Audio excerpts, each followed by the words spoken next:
Welcome to WCLM 1450 AM radio, another take of personalities. And today we're going to have the one and only Mr. Preston T. Brown. Here is the still shot of Mr. Preston T. Brown. The next voice you hear will be that of the man who is so visionary and creative, Mr. Preston Brown. Welcome. I want to thank Mr. Preston Brown for giving me this opportunity to interview him. He's a personality that I felt that you, outside of Richmond, need to see and be aware of. He is an impact player. Mr. Preston Brown, how you doing? Fine. All right. I want to go ahead and let you give your own autobiography. I know you write books. You didn't got that much time? Oh, we'll have enough time to just touch on how, and there you can see Brother Chocolate Chip. Come and get some more music. Staying on the job. Music legend. Because you've done so much and the impact that you've made in this particular community. Most recently, you getting the award from the city in reference to visionary. So that in itself is making us aware that you are an impact player. I know you ran for city council. You've written a book. What is it that you haven't done? I haven't got rich yet. Well, rich is in many ways. Yeah, well, I'm rich in knowledge and experience and kindness and happiness. And also, you left out that I used to wrestle. I sang in a band. And I'm doing the same thing James Brown did. Phone ringing off the hook, as usual, but that's all right, they can wait. What made you get involved in the radio station business? Because we know you also have an auto dealership and... Well, in this particular station, what happened was the station was off the air and it came back. And it came back on, they were playing soul music. So I went to the station and I said, why don't you add some gospel? Because people in Richmond like gospel music.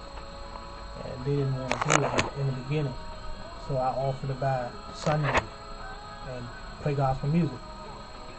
And to make a long story short, I wound up running the station from a gospel program. Just being able to say, hey, we want to put some spirit, we want to put the Lord in what we do at least once a week. So that opened doors that, probably wouldn't have been open if I didn't try to do something for the community. So.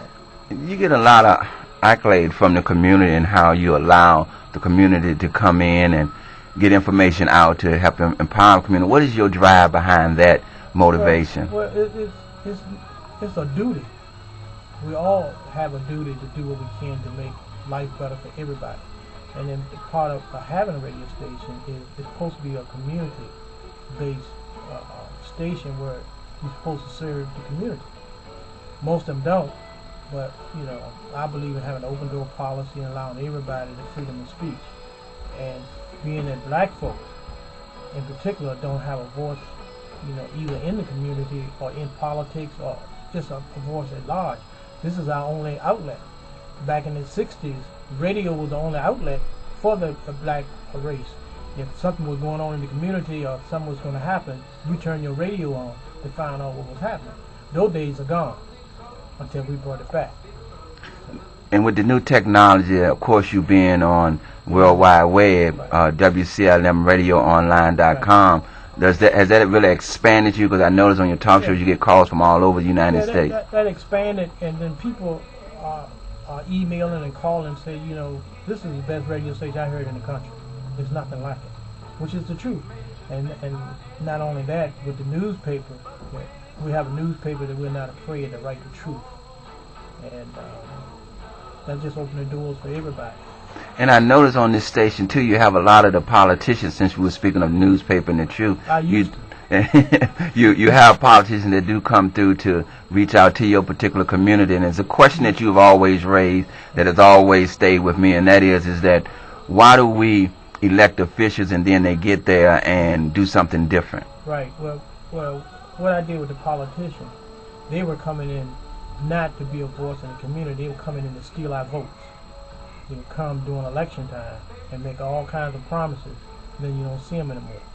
So my policy now is the hell with all of y'all. None of y'all can come. You want to buy sometimes, you buy it. But as far as me giving it away like I used to, it's no more. Yeah, because I know you've always been addressing and trying to get the city and officials to also, invest into your company. Because, see, one of the other things that you do is you're so passionate in promoting self-sufficient within our own community?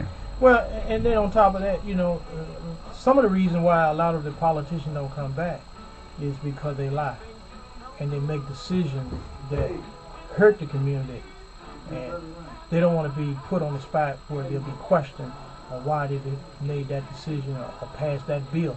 And they know if they come to this radio station, we're going to put them on the spot. And that's why they don't come.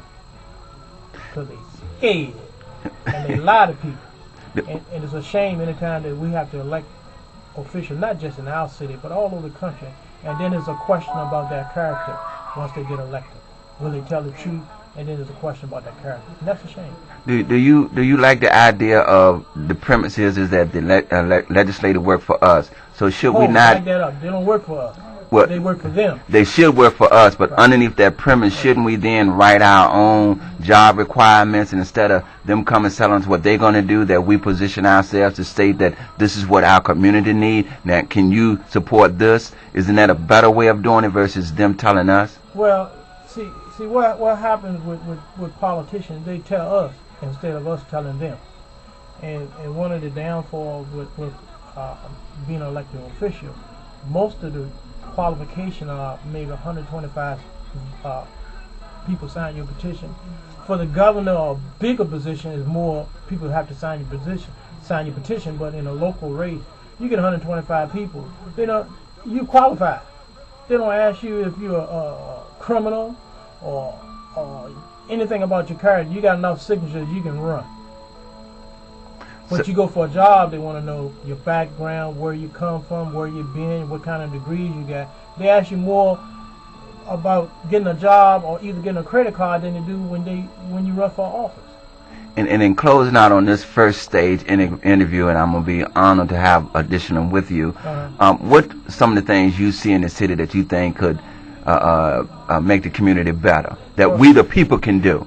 I think what I see, to be honest with you, and I'm not just trying to be funny, is to get rid of everybody we got and start all over. It's just like being in bankruptcy. You get another chance. You get rid of everything you got. You get what did give you? Discharge. We get everybody discharged, and then we start all over, start fresh, and bring some new blood in, because some of that old blood needs to be transfusion.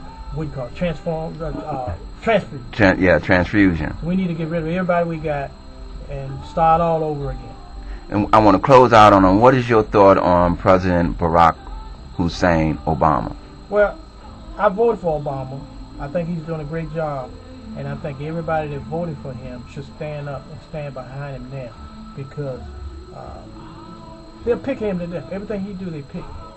And he was dropped in a situation where the country was at its worst, and he has the opportunity to try to bring it back and bring people together, and they should support Obama.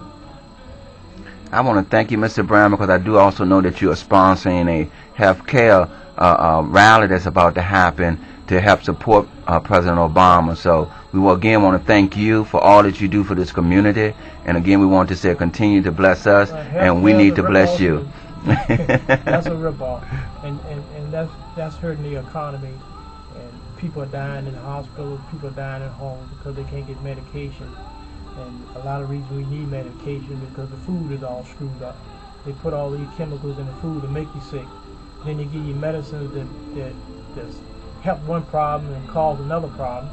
And talking with Dr. Edlow, most of the medicines that we take damage our kidneys. That's why so many people wind up on dialysis machine. So we're in the midst of a mess. So we got to figure out how to clean it up.